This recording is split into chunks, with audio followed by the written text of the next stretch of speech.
Lakshmi kitchen YouTube ఛానల్కి స్వాగతం. ఈ వీడియోలో క్యారెట్, కొబ్బరికూర, పచ్చెనపప్పు ఫ్రై ఎలా చేసుకోవాలో చూపిస్తున్నాను. ఒక గ్లాసు పచ్చెనపప్పు తీసుకున్నానండి. కడిగి నానబెట్టుకోవాలి.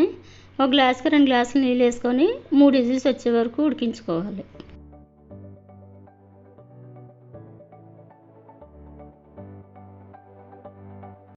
క్యారెట్లు పొట్టు తీసుకొని తుడుముకోవాలండి చిన్న పీసెస్ కింద.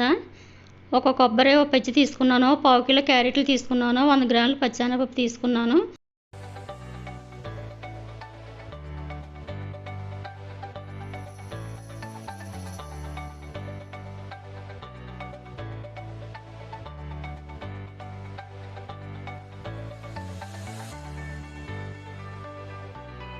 పప్పు 3 విజిల్స్ వచ్చినాయండి. వాటర్ లేకుండా వడపోసుకోవాలి. కొబ్బరి చిన్న ముక్కల కింద కట్ చేసుకొని గుల్లగా మిక్సీ పెట్టుకోవాలి. మరి మెత్తగా కాకుండా కొంచెం మరుమరుగా ఉండాలండి. స్టవ్ వెలిగించి బాండి పెట్టుకోవాలి. ఒక 4 స్పూన్లు ఆయిల్ వేసుకొని 4-5 వెల్లుల్లి రేకలు, కొద్దిగా ఆవాలు, కొద్దిగా జీలకర్ర, 4 ఎండుమిరపకాయలు, కొంచెం కరివేపాకు వేసుకొని బ్రౌన్ కలర్ వచ్చే వరకు వేయించుకోవాలి.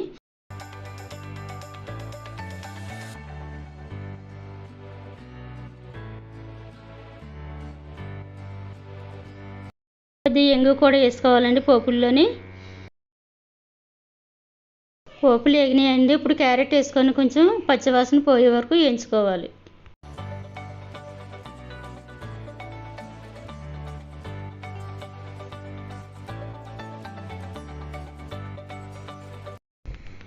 మధ్య మధ్యలో చూసుకుంటూ ఒక 10 నిమిషాలు అయితే వేగాలండి బాగానే.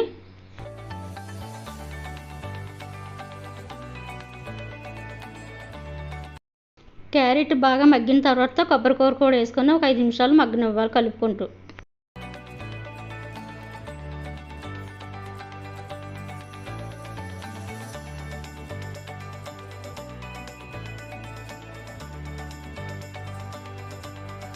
క్యారెట్, కొబ్బరికూర బాగా మగ్గిందండి. ఇప్పుడు మనం వడపోసిన పచ్చెనపప్పు కూడా వేసుకొని ఒక 5 నిమిషాలు కలుపుకొని మూత పెట్టుకోవచ్చు.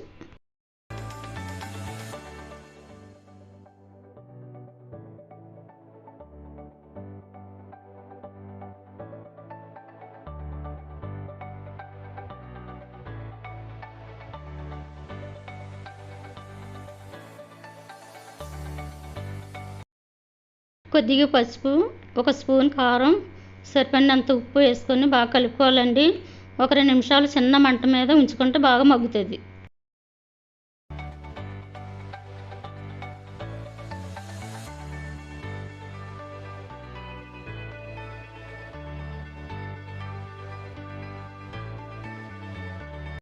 క్యారెట్, కొబ్బరికూర, పచ్చెనపప్పు ఫ్రై చాలా బాగుంటుందండి. కర్రీ అయితే అయిపోయింది. నా వీడియోస్ని లైక్ చేయండి, షేర్ చేయండి. మరిన్ని రెసిపీస్ కోసం నా ఛానల్ని సబ్స్క్రైబ్ చేసుకోండి. ఈ రెసిపీని మీరు ట్రై చేసి ఎలాగున్నదో కమెంట్లో పెట్టండి.